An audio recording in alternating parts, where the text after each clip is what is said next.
സനീഷ് സാറേ, യൂറോട്ടണിലെ യാത്ര എങ്ങനെയുണ്ട്? ഇതൊരു പ്രത്യേക അനുഭവമായിരുന്നു ലൈഫിൽ കിട്ടാവുന്നതിൽ. നമ്മളൊക്കെ കേട്ടിട്ടുണ്ടെങ്കിൽ കടലിനടിയിൽ കൂടെ ഒരു യാത്ര നമ്മളൊന്നും സ്വപ്നത്തെ കണ്ടിട്ടില്ല.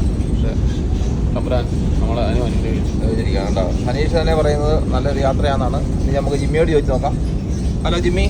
തീർച്ചയായിട്ടും ലൈഫിൽ ഒരു ടൈം എക്സ്പീരിയൻസ് ചെയ്യേണ്ട ഒരു സംഭവമാണ് യൂറോട്ടണിലൂടെ ട്രാവൽ ചെയ്ത് മറ്റൊരു റൈറ്റ് ഹാൻഡ് സൈഡിൽ നിന്നും പെട്ടെന്ന് ലെഫ്റ്റ് ഹാൻഡ് ഡ്രൈവിലോട്ട് മാറുന്നത് വളരെ നല്ലൊരു എക്സ്പീരിയൻസ് ആയിരുന്നു. Thank you Jimmy. ജയൻ സാറേ, എന്നാണ് അടിപൊളിയായിരുന്നു. യൂറോട്ടണിലെ യാത്ര യൂറോട്ടണിൽ അടിപൊളിയായിരുന്നു. എല്ലാവരും അതൊന്നുകൂടെ എക്സ്പീരിയൻസ് ചെയ്യേണ്ട സ്ഥലമാണ്. Okay, thank you. അപ്പം ഞങ്ങളിപ്പം നിൽക്കുന്നത്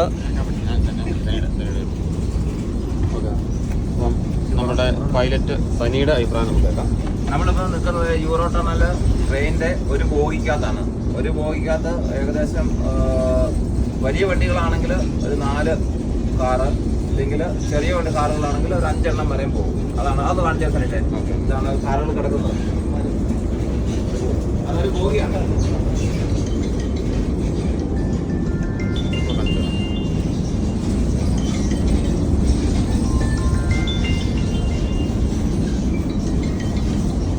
അപ്പോൾ ഇപ്പം നമ്മൾ കണ്ടതാണ് ഈ ട്രെയിനിൻ്റെ ഒരു ബോഗി എന്ന് പറയുന്നത്. ആ ഒരു ബോഗിക്കകത്ത് ഞാൻ പറഞ്ഞല്ലോ, വലിയ വണ്ടികളാണെങ്കിൽ ഒരു 4 വണ്ടി കയറും. ചെറിയ വണ്ടികളാണെങ്കിൽ ഒരു 4-5 കാറൊക്കെ. അങ്ങനെയാണ് യൂറോപ്പിൻ്റെ അവർ സെറ്റ് ചെയ്തിരിക്കുന്നത്. അത് നമുക്ക് കംഫർട്ടബിൾ ആയ ഒരു യാത്രയാണ്. പിന്നെ ഇടയ്ക്ക് വേണമെങ്കിൽ വണ്ടി ഇരുന്ന് പറഞ്ഞാൽ അടിക്കാം. അതൊക്കെ നിങ്ങളുടെ സൗകര്യം പോലെ ചെയ്യുക. Thank you. ഓക്കെ, വണ്ടി അത് പുറത്ത് ഇരിക്കാതെ അകത്തിരിക്കുന്നതാണ് സേഫ് എന്നാണ് അവർ പറഞ്ഞേക്കുന്നത്. അത് പറഞ്ഞു. പിന്നെ അവർ എപ്പോഴും ഇത് ചെയ്യുന്നത് നിങ്ങൾ വണ്ടിക്കകത്ത് തന്നെ ഇരിക്കുക എന്നാണ് പറയുന്നത്.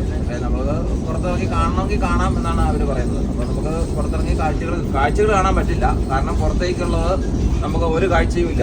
അത് കാഴ്ച പുറത്തേക്ക് ഒരു കാഴ്ചയും നമുക്ക് കാണാൻ പറ്റിയല്ല. കാരണം അതൊരു ടണലാണ്. ടണല് മൊത്തം രാത്രി ഇരുട്ടാണ് മൊത്തം. പുറത്തെ കാഴ്ചയൊന്നും കാണാൻ പറ്റില്ല. ഇനി നമ്മൾ ടണലിൽ നിന്ന് ഇറങ്ങി കഴിയുമ്പോഴേ നമുക്ക് വെളിച്ചം കാണാൻ പറ്റുള്ളൂ. അപ്പോൾ അത്രയും നേരം നമ്മൾ ഒരു 30-35 മിനിറ്റോളം ഇതിൻ്റെ യാത്രയുണ്ട്. ഫ്രാൻസിൽ നിന്ന് UK യിലേക്കും തിരിച്ച് UK നിന്ന് ഫ്രാൻസിലേക്കും. അതാണ് യൂറോട്ടണലിനെ കുറിച്ച് എനിക്ക് അറിയാവുന്ന ഒരു കാര്യം ഞാൻ പറഞ്ഞത്. Thank you.